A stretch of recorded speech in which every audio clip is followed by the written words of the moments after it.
Assalamualaikum warahmatullahi wabarakatuh. Kami dari kelompok 2 Angkatan 8 peserta Latsar CPNS PPSDM Regional Bandung tahun 2021 akan memaparkan tentang analisis isu pandemi COVID-19. Berikut adalah anggota kelompok. Yang pertama saya sendiri, Ainopita. Yang kedua ada Yulia Tresna Wulandari, dan yang ketiga Yogi Ginanjar. Kita mulai dari latar belakang. COVID-19 merupakan keluarga virus yang menyebabkan penyakit mulai ringan hingga berat, seperti common cold atau pilek atau penyakit serius seperti MERS atau SARS. Awal mula virus ini hadir yaitu berasal dari hewan yang menular kepada manusia, kemudian mudah menular dari manusia ke manusia. Penyakit ini telah menyebar ke seluruh dunia sehingga menyebabkan angka kematian dan kerugian ekonomi yang cukup tinggi. Pandemi COVID-19 menyebabkan peningkatan angka pengangguran dan tingkat perekonomian masyarakat menurun. Selain itu juga berpengaruh kepada penutupan sekolah-sekolah. Ada beberapa metode yang digunakan untuk menganalisis isu pandemi, yaitu metode pentahelik, metode USG, Fishbone, dan analisis SWOT. Dalam metode pra-analisis isu pandemi COVID-19, kelompok kami mengambil dari beberapa sisi, yaitu yang pertama pemerintah, kedua masyarakat, tiga pembisnis, empat akademis, dan kelima media. Yang pertama pemerintah. Pemerintah adalah figur utama bagi masyarakat. Dengan adanya figur dan kebijakan-kebijakan yang baik, masyarakat pun akan melakukan apa yang menjadi kebijakan pemerintah. Yang kedua komunitas atau masyarakat. Komunitas berperan penting dalam mencegah atau mengendalikan COVID-19, yaitu dengan melakukan social distancing, menjaga protokol kesehatan, dan mengikuti vaksinasi. Yang ketiga yaitu pembisnis. Pengusaha di tanah air siap membantu pemerintah dalam suksesnya pelaksanaan vaksinasi COVID-19 agar terciptanya imunitas masyarakat yang kuat dan sehat sehingga bisa memulihkan perekonomian. Yang keempat yaitu akademis. Dengan adanya pengetahuan yang cukup, maka akan terbentuk keinginan untuk menjaga diri dan menjaga orang lain dari wabah COVID-19.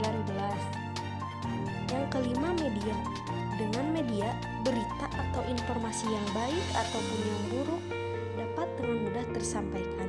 Begitupun dengan informasi berkaitan dengan penanggulangan COVID-19 dengan memberitakan protokol kesehatan dan keefektifan vaksinasi sangatlah berperan penting untuk membangkitkan kepercayaan masyarakat. Untuk penggunaan metode USG, di sini ada 5 masalah yang kami nilai.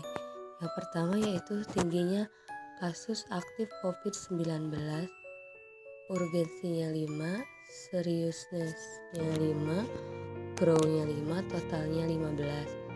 Kemudian yang kedua, sekolah ditutup, pembelajaran dilakukan jarak jauh, urgensinya 3, seriousness-nya 5, grow 4, total 12.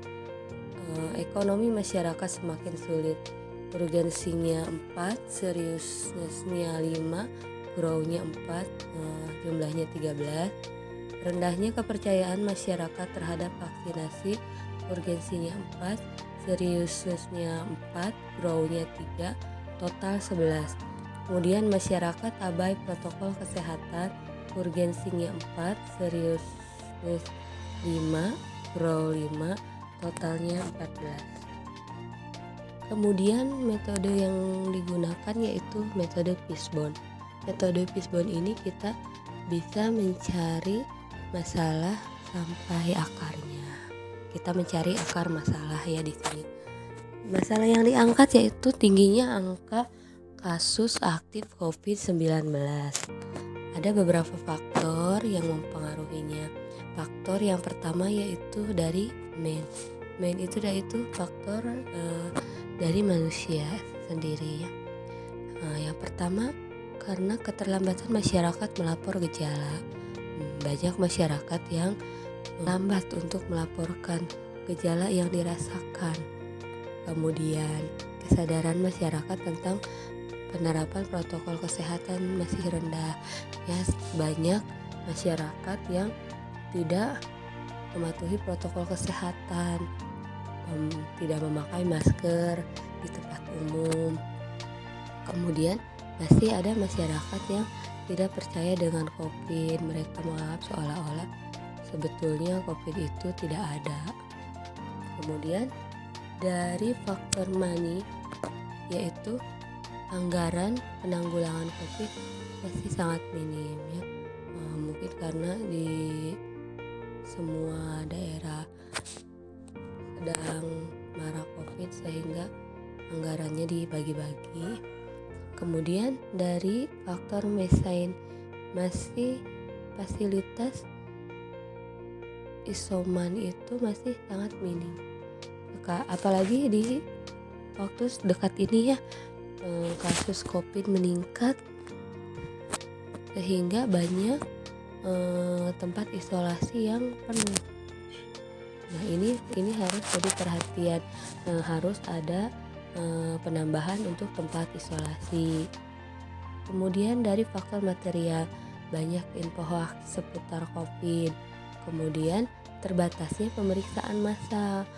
Terbatasnya pemeriksaan massal ini mungkin karena jumlah rapid antigen yang tersedia itu masih kurang untuk melakukan pemeriksaan massal. Dan faktor yang terakhir yaitu metode, yaitu kurangnya kerjasama antara masyarakat dengan pemerintah. Kemudian masih banyak peraturan yang tidak tegas atau tidak diberi sanksi untuk pelanggar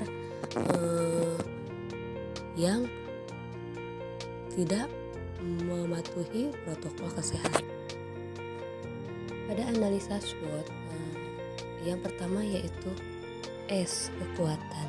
Pemerintah mengeluarkan surat edaran tentang pelaksanaan pembatasan aktivitas luar rumah dalam upaya penanganan penyebaran COVID-19.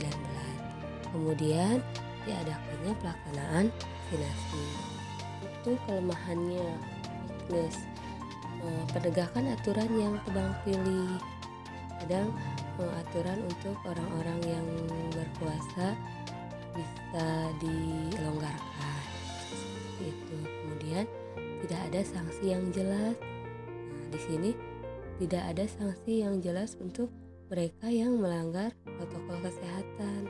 Kemudian ketidakpercayaan masyarakat tentang COVID-19. Peluang O atau opportunity, pelaksanaan WFH pada zona wilayah tertentu. Kemudian pelaksanaan sosialisasi dan edukasi, pemenuhan fasilitas yang mendukung prokes di tempat umum seperti tempat cuci tangan di tempat umum itu diperbanyak lagi. Ancamannya yaitu maraknya berita hoax tentang vaksinasi. Banyak masyarakat yang tidak percaya terhadap vaksinasi sehingga mereka tidak mau divaksin karena berita-berita negatif yang didengar. Kemudian untuk akhir-akhir ini adanya virus varian baru dan kemudian banyak angka kematian akibat COVID, yaitu angka kematian COVID ini semakin meningkat. Isu pandemi berdasarkan hasil USG, tingginya kasus COVID-19. Selanjutnya kita ke tabel alternatif penyelesaiannya. Yang pertama, pemerintah memberlakukan peraturan yang tegas, sedangkan di tahapan setiap alternatifnya yaitu melakukan lebih banyak tes kepada orang yang mengalami gejala, pendatang atau turis asing, pemberian sanksi yang tegas kepada masyarakat yang melanggar berupa pidana atau denda, memberlakukan PPKM dan penjagaan prokes yang ketat oleh tim Satgas Covid, sosialisasi dan edukasi prokes secara rutin, mengajak masyarakat untuk melaksanakan vaksinasi, pemenuhan fasilitas isoman yang layak dan memadai. Sedangkan hasil yang diharapkannya yaitu Angka kasus aktif COVID menurun dan masyarakat menyadari dan mengerti bahayanya COVID-19. Sedangkan pihak yang terkaitnya adalah pemerintah, masyarakat, akademis, pembisnis, dan media. Demikian presentasi dari kelompok kami. Terima kasih. Wassalamualaikum warahmatullahi wabarakatuh.